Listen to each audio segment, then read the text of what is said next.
Well, hello and welcome to The Point, whether you're watching at home on the internet or whether you're at Hexham Priory School at 9 o'clock or 4 o'clock on a Sunday. My name's David Flavel, now I'm the Minister here, and it's great to welcome you as we continue our talks on true freedom from the book of Galatians. That's a book in the Bible written by Paul, and in which he talks about freedom, and he talks about grace, and he talks about rules. The reason why the early church took the book of Galatians and put it in the Bible was because it had so much depth and so much to say. It was inspired in its treatment of these subjects. So we'll continue looking at that inspiration of Paul as we look at chapter 4. Last week, Paul was talking about how we are heirs and inheritors of the promise. We are to receive the promise of God. This goes on. What I'm saying is that as long as an heir is under age, he is no different from a slave, although he owns the whole estate. So a rich person's child is no different from a slave in that they don't get to make decisions for themselves until they're of age. While they're a child, other people make decisions for them. The heir is subject to guardians and trustees until the time set by his father. So also when we were under age, we were in slavery under the elemental spiritual forces of the world. What Paul's saying here is that before we became Christians, we weren't free. We're in slavery under the elemental spiritual force of the world. And those are ourselves, the things we do which hold us back. They are the law which restricts us. And then all the different things which set us back and stop us from being free. So we may not be in modern day slavery, but we might be slaves to addiction, to fear, to all kinds of things that hold us back. But when the set time had fully come, God sent his Son.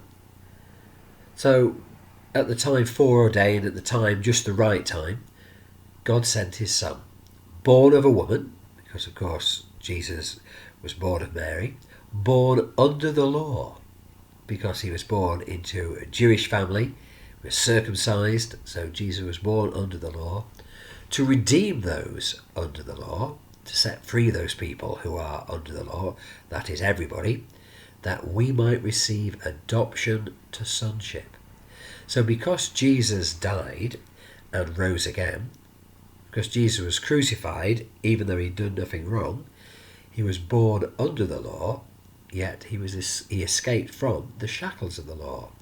And that means that we can be adopted to be sons and daughters of God. This idea of adoption is an idea that Paul uses a lot. It's a powerful idea of being adopted into God's family. We don't deserve to be part of God's family.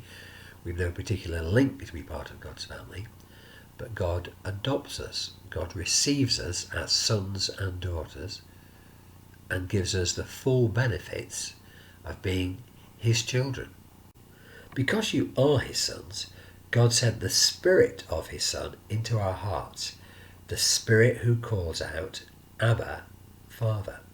So we can call out to God, we are his children, sons and daughters, and we can call him Father. But not just Father, Abba as well. Now Abba is Hebrew or Aramaic, Abba for dad, Father in the letter is Greek for dad. So it's actually linking both Jews and Gentiles here, because both of them can say Dad. Both of them could say God is their Father. Those who are Jewish will say Abba. Those who are Greek speaking will say Father. So the two words mean the same thing, but they're different languages. And the Spirit joins us together because we are both children, those who are adopted in and those who are part of the Jewish race. And Paul's argument is actually that the Jews are adopted in as well. So you're no longer a slave, but God's child. And since you are his child, God has made you also an heir. Those who are adopted into the family, have the full rights, just as the same as those who were born into the family. Family is important.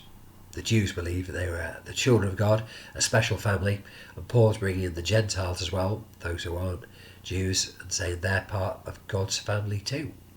And many of the Bible stories sort of have the idea of, you could almost imagine at the beginning, there were these two brothers, Cain and Abel, Jacob and Esau, the prodigal son and his brother. Lots of stories about brothers.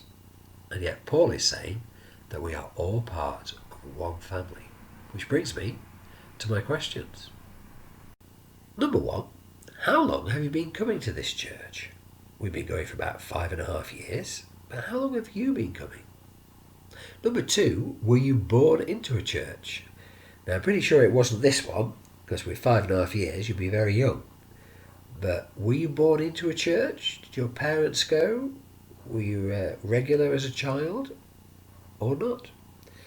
And number three, is it fair that you can be adopted into God's family and get full rights immediately? Because the implications of what Paul's talking about today are that those who've been going to church for years and years are exactly the same as those who turn up and decide to become Christians and follow God.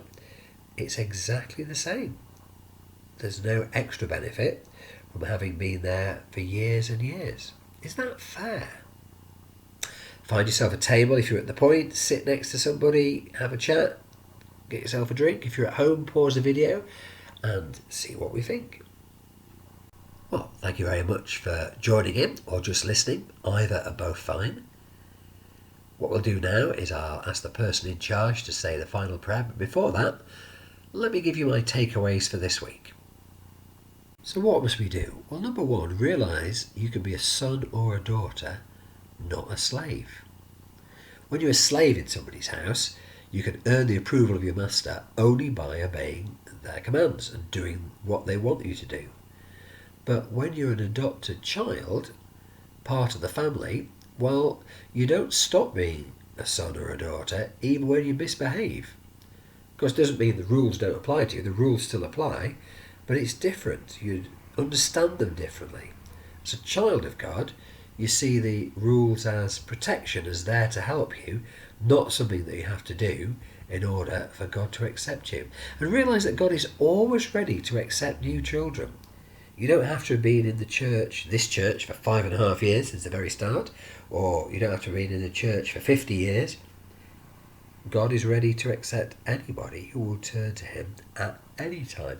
And our job as Christians is to let others know that we're not part of a secret club, which is for those who are born into it, or for those who know the right words, or those who understand how to do it properly. It's not like that at all. God is always willing to receive children, to adopt them, to have them as part of his family.